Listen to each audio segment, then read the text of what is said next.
Hello, everyone, and welcome to the Writers' Corner live show. Here on the Writers' Corner live show, we connect authors to each other and we help readers find new authors to love. You probably already have your favorite type of book, whether it's fiction or non-fiction, but you never know. We may just introduce you to your new favorite genre to love or help you discover books that don't fit into any of the traditional genres. Here on the Writers' Corner live show, you will meet seasoned as well as new and aspiring authors. Some of our seasoned authors will share their tips and tricks of how to get published right the first time. So, on the Writers' Corner live show, you get to hear the backstories straight from the horse's mouth, so to speak. So, join us live for the insider scoop. And if you're catching the replay, welcome to the show too.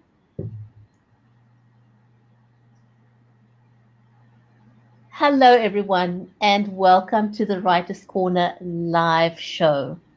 I'm your host, Bridget Limbander from Cape Town in South Africa, and with me is my co-host, Mary. Mary, hello, how are you today? I'm wonderful. I am Mary Elizabeth Jackson. I am in Tennessee in the United States. I'm doing great. We have that weather where it's kind of cold in the morning, but then it gets really hot during the day, or the temperatures go up. So you kind of start out with the sweater and then kind of peel layers off, as you go through the day. Yeah, that happens. Yeah, but it's beautiful though. We have beautiful weather, no rain. So we've just had so much rain this year. It's terrible. But we're excited to have Laura on because we did a show with her and the audio was really bad. So we're redoing our show with her today. So we're excited to have her on. I'm excited to hear what she's doing. And I think she's got a lot going on. So Yes, absolutely. With live, anything can happen. So today we've got Laura. Laura is a wife. She's a mom. She's also a former U.S. Army sergeant and dental hygienist. Quite a mixture there. Wow. And she says now, yeah, salute. Absolutely. And she says now she can also add to her different hats that she's a published author. And she's hoping to be able to transition out of hygiene and put on a hat as an author more full time. She says after writing for many years, her publishing dreams have come true at the age of 50. 50 seems to be the magic number, isn't it? Yeah, it's a magic number, isn't it? Yes. It is a magic number, yes. Who says growing older isn't great? It is fabulous. Mm-hmm. And she says she's a ferocious reader herself and strives to write stories that she can be proud of and enjoyed by many. Ones that are not only sexy and fun, but thoughtful as well. Mm-hmm. She says the project that she's particularly proud of and honored to be a part of is Happy Holidays, which is an anthology of short stories published in November 2017. And this was the interesting part for me. She entered a competition that was started by South African-based Quartz publishers. They called for short stories, and she entered. And out of hundreds of stories that were submitted, she was shortlisted for the 14 that was chosen. Wonderful. So we'll ask her a little bit more about that. Yeah. And then she also belongs to the Romance Writers of America, earning her 10 published romances pin, even though she's actually written, I think, 13 of them. Should we invite her on so she can tell us more herself? Yeah, she has a lot going on. Absolutely. She does. She does. Wonderful lady she is. Hold on 1 second. We're going to bring on Laura. And Laura, if you can angle your camera so we can see more of you. We're seeing a little bit too much of your ceiling there. We'd love to bring you on in a second and look forward to meeting you in person.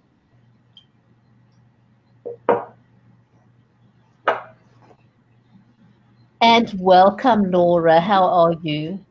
Good morning. I'm doing well, thank you. Well, I guess it's morning here, not for you. Where are you at? Where are you? So I live in Washington State on the western side of the United States, and it is 9 o'clock, a little after 9 o'clock here this morning. So if I were to be with you, I'd have 2 more hours this morning because it's 11 yes. here. But it'd take me longer to get to you, so it's not worth it. But I would have many more hours to gain because it's just after 6 p.m. my time in Cape Town. Yeah. So I'm well ahead of both of you. Absolutely. So, Laura, you are friends with Dania Voss, right? Correct. Yes, we met through Evernight Publishing, is that right? yes, Evernight Publishing. Yes. Okay. All right. She's precious. So that's not a good word for an adult. She's a lovely lady. Yes. Yes, it's been wonderful getting to know her and so many of the other authors associated with the publishing. That's wonderful. So Laura, tell us your story. Tell us how you got to become an author amongst all the other hats that you're wearing. How did you make that transition? Because we've all got a story to tell. We've all got stories within us, but not all of us put pen to paper. What is it that was the thing that made you transition to becoming a writer? Just my love of writing. I've been writing for many, many years and penned a couple of stories and set them aside, and then went through dental hygiene school and continued to write off and on here and there. And as I progressed in the hygiene career, I knew that as much as I loved it, it was not something that I could do for many, many more years. I mean, I've already been doing it for 19, and that's quite a bit. But just slowly transitioning out. 3 years ago, I attended my first writers' conference, and I received such a spark from that, from all the other authors and people associated with the conference. And I just told myself, this is it. I'm going to do it. I'm going to sit down and become serious about it. And I polished up several of my stories. I even completed my first attempt at NaNoWriMo, which is National Novel Writing Month in November, and did it. And now that story is a published romance. But after seeking out several publishers and deciding whether I wanted to self-publish or go the publishing route, I chose, well, I guess I should say they chose me because they liked my writing. With Evernight, they've published the majority of my romances, and Black Rose Writing has my debut romance. And so I'm just thrilled to keep going. That's so exciting. So when did you sign with Black Rose Writing out of Texas? I signed with them just over 2 years ago. My first book came out in August of 17, Okay. and that was with Black Rose. Okay, wonderful. Awesome. And how did you decide between self-publishing and or not? What was the deciding factor for you? How was that journey? Because that's something that a lot of new authors and already published authors grapple with. Do I go to a publisher or do I self-publish? Yeah. Well, starting out for me, being an emerging author, I think it was easier to make the decision to go with these publishers, with Black Rose and Evernight. And I've also worked with the Wild Rose Press, simply because I was newer at it and I just was eager to get my stories out there.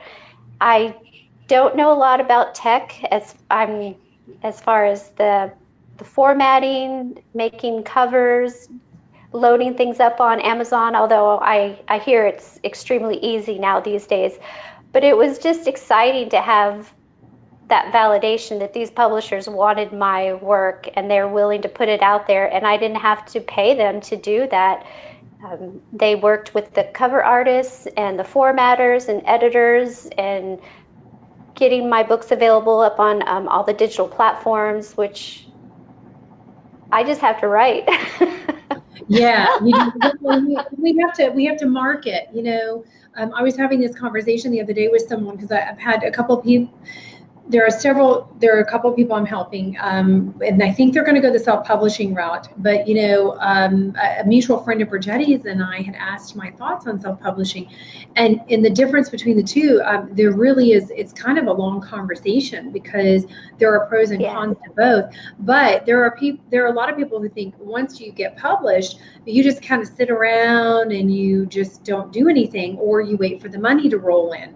But it's totally the opposite. I think you work even harder. I think writing, for me at least, is the easiest part of all of it, because Yes. once you have that acceptance from a publisher, then there's just so much work that has to be done, and the marketing is never ending. I mean, it's constant. It's pretty much every day that you need to be focusing on your book. And I know Reagan likes, he has a certain amount of time he likes a week. So it's either a part-time or full-time job that you're going to put into marketing and getting yourself booked and selling books. It's a lot of work.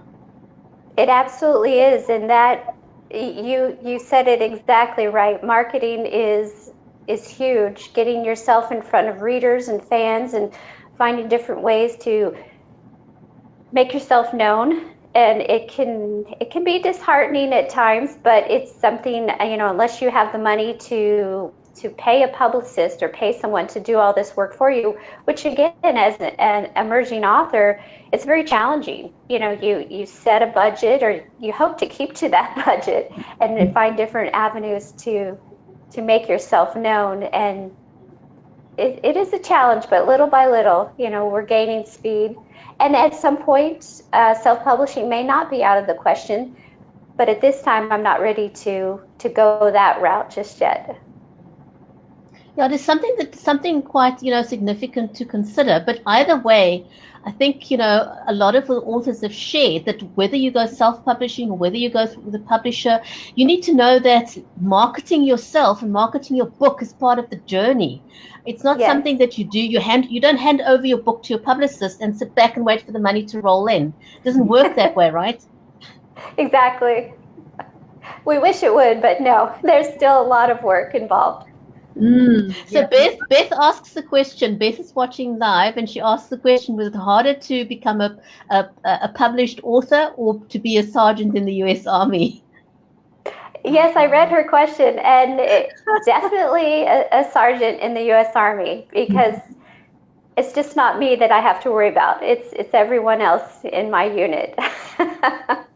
So how long were you a sergeant in the Army? I was in for 5.5 years, and that is where I met my husband, who was in for 4. We met in Savannah, Georgia, and I was still in for a short amount of time after he separated from service. And once I found out that we were expecting our first son, several things kind of happened that led me to choose to separate from service. And I think it was better for our family life. Yeah. Has that influenced your writing at any of your novels at all? Yeah, I think so. I think from a life standpoint, with the discipline that I've had and knowing this is a mission, these are the tasks that I have to complete.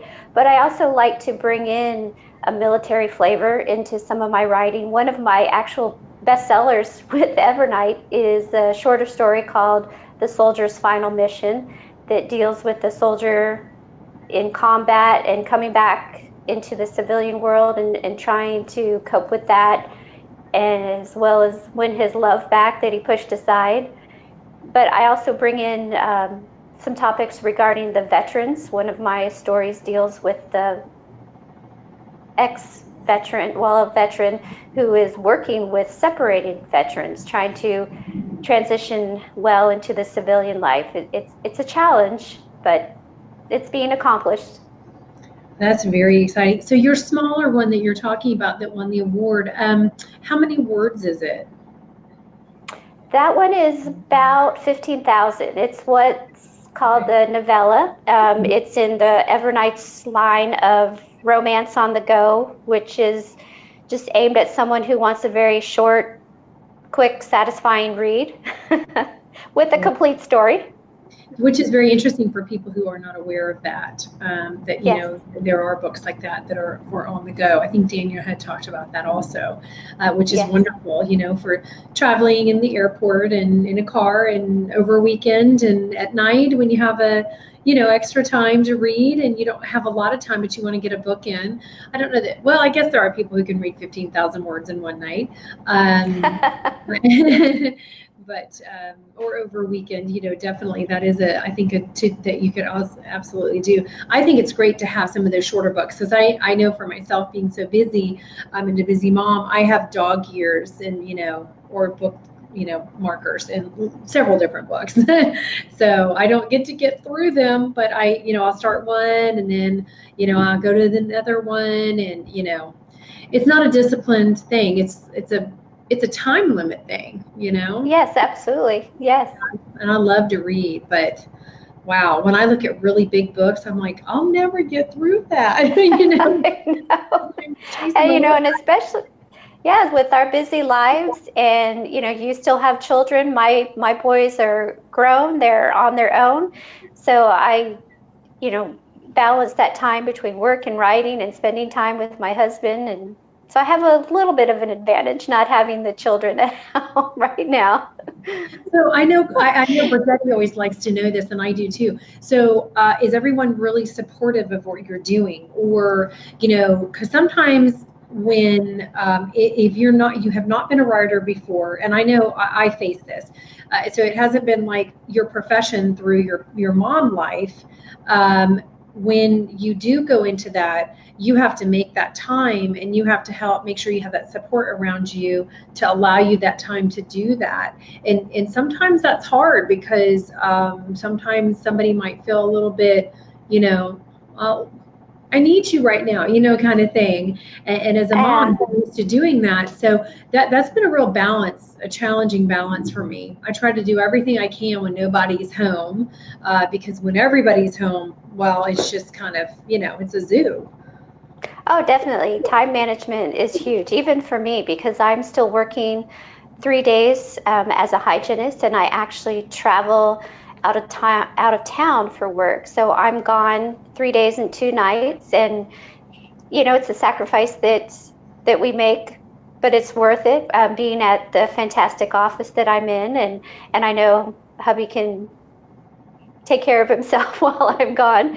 So when I am home, it's all about time management, deciding when I'm going to do the food prep and the laundry and spending time with him and getting some writing in and doing that marketing bit. So it's a challenge. It is. Yeah. And I saw I'm trying to think. I saw something on Instagram. It was one of the moms that post, and I can't even remember which one it was. But it was like, have an hour to myself, and then they, she spouted off 10 different things. Am I going to do this, that? What am I going to get done? How much of it can I get done in an hour? And it's sad to feel that way, but that's exactly how life is when you're a busy mom. Yeah. Yes. It's and pretty soon I'll get to add grandma to my resume because our youngest son is expecting his first child the end of August, so we're pretty excited about that. I am so excited. Well, I'll have to send you one of my books or a copy of each or something like that because they're for little bitties. So okay. They're for the little ones in life. So what is your next project? Well, I'm currently working on my third story in a series. I tried my hand at a little bit of paranormal. It's a very light side of paranormal, but I'm writing about shifters, Native American Indians who are within clans of shifters. There's hawk shifters, wolf shifters, fox shifters, and the idea for these stories came about from an anthology call that Evernight had put out. And while my initial story did not make their anthology, they were very intrigued with the story and asked me to expand on it. And I did. I turned a 20,000 word story into almost 40,000 words. Wow. And the first 2 books are out. And so I'm currently working on that third one right now and have several others on the back burner. I have a 6-story romance in a small town romance setting kind of plotted out that I'm anxious to get to as well. And so always something going on. Oh, absolutely. So how much research did you have to do? Because you're talking about paranormal. So you're talking about shape shifting, right? Correct. Okay. So did you do a lot of research or is this all coming from the creativeness? part of you? Pretty much 99% of it is creativeness, because I enjoy reading certain paranormal as well. And my mother always asked me if I was going to write paranormal. I thought, well, there's people out there doing it much better than me. So I'm just keeping it on the lighter side. There's a bit of a military aspect to it, as well as suspense. So it's been pretty fun. Most of the research that I've done on these stories deals with the geography. The first book is set in Arizona, associated with Fort Huachuca, and the second one is down in Central America. So just researching the climates, the zones down there in the different countries, and finding little tidbits to throw in within the writing. That's awesome. That's so cool.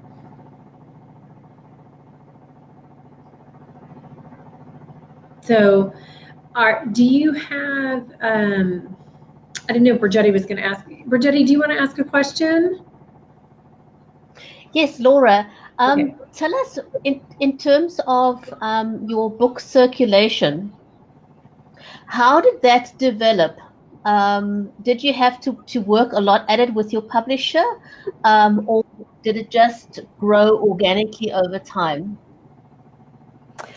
Well, with Black Rose, my book initially was available print, digital, and audio. And so marketing all those different aspects, appealing to the different readers who like the different formats. With Evernight, the bulk of their books are distributed in digital. Longer length books, I believe, I want to say maybe 60,000 words or more, maybe it's 70,000 words or more, can be offered in print as well. But just getting them out there on the different digital platforms, I believe there's like 7 different digital platforms out there available. And so just marketing that, getting readers, because that's the way that a lot of readers are going now in the digital, with their apps on their phone or their laptops, their tablets, their Kindles, their readers. So.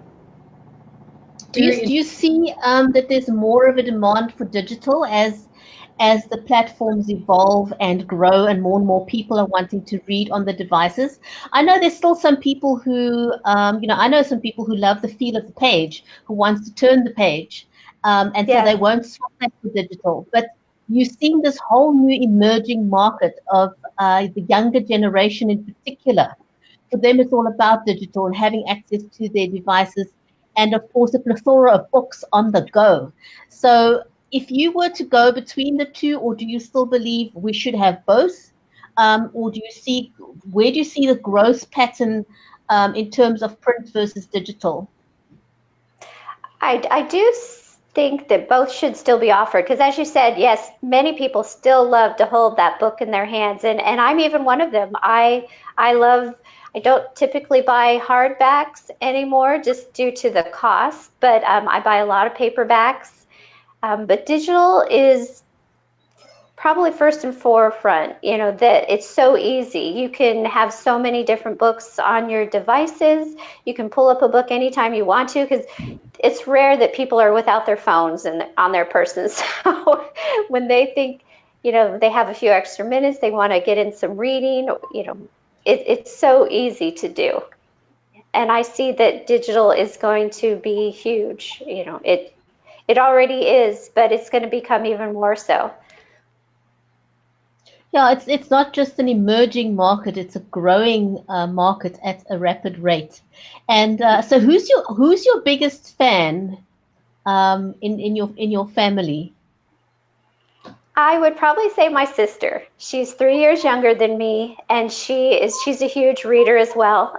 She typically will read. I'll ask her to read many of my stories to get an idea of what she thinks. How's the plot, the flow? What am I doing wrong? What does she like? And she's probably. And that feedback's important, because it's an honest feedback from somebody who really cares for you, and so having somebody on your team that can be both objective and supportive at the same time, I think, is wonderful.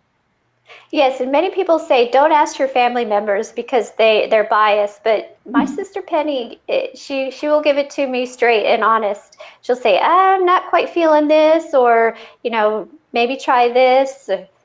She'll catch all my little errors when I think I've already spell checked everything.